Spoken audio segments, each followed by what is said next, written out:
xeyli yol getmişəm, sonra arxama dönmüşəm. Baxıb fikirləşmişəm, bir xeyli düşünmüşəm. Mən bu baxışları elə bil nə vaxtsa görmüşəm. Tapa bilmirəm amma hardansa tanış gəlirsən. Gözlərim doldu, nədənsə çatıldı qaşlarım.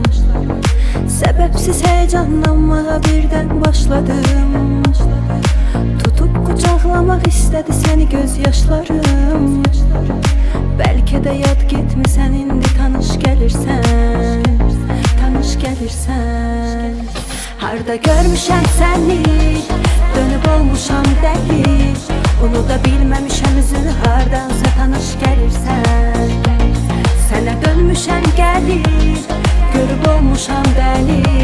Bəlkə getdiyi yolları indi qarış gəlirsən.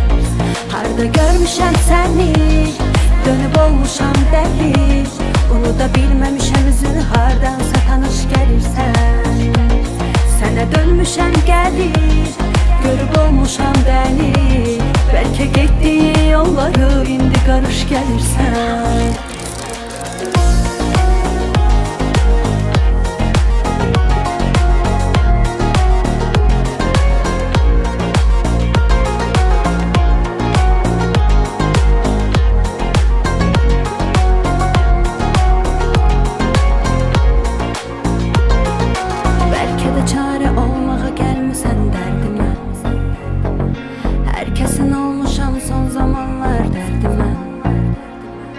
Dəniz tək coşub çağlayan dərdli qəlbimə.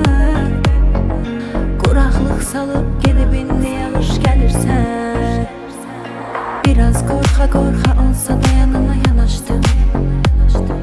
Tərəddüd etdim, toxundum əlinə təlaşlı. Bu darmadağın alt üst olmuş savaşlı.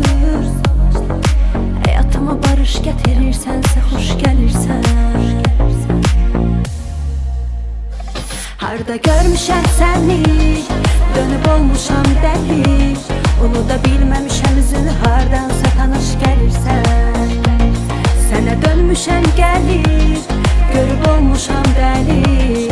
Bəlkə getdiyi yolları indi qarış gəlirsən. Harda görmüşəm səni, dönüb olmuşam dəli. Unuda bilməmişəm üzünü, hardansa tanış gəlirsən. Sənə dönmüşəm gəlib, görüb olmuşam dəli. Bəlkə getdiyi yolları indi qarış gəlirsən.